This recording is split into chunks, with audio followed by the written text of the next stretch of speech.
In the first fight of the night, Rudy San Nicolas took on Robin Eclavea in a lightweight matchup. From the start of the fight, both guys came out swinging, looking to land that knockout punch. San Nicolas proved to be the more experienced ground fighter, getting the takedown early and working in some punches. Eklavya wasn't able to use his reach as Rudy San Nicolas kept finding his way inside for big takedowns.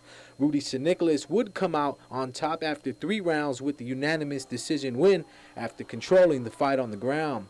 Alfred Aguon went straight to work on Joseph Quitugua, landing from up top and rocked him after connecting on a Superman punch and followed up with a couple of more strikes, pinning Quitugua against the cage. Joseph Quitugua would get back onto his feet but would eat a knee before going back down to the ground, where Alfred Aguon was able to sink in the guillotine choke and get the tap early in round 1.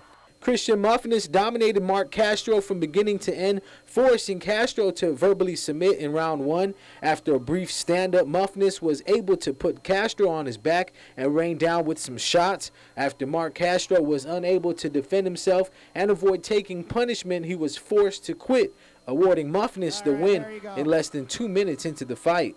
Jared Milan made quick work of Chris Borja in their 180-pound fight. Milan stalked Borja all over the cage, and when it was time to exchange, Milan connected on a few strikes and then threw a kick that grazed Borja, sending him to the canvas for the TKO win.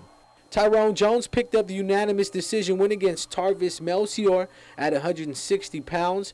Jones showed cage control and picked up crucial takedowns in the fight that was eventually the difference maker. Mel C fought tough and avoided a couple of submission attempts by Jones throughout the 3 rounds. Tyron looked to be the more experienced of the two when the fight did go to the ground, keeping Mel C on his back for the decision win.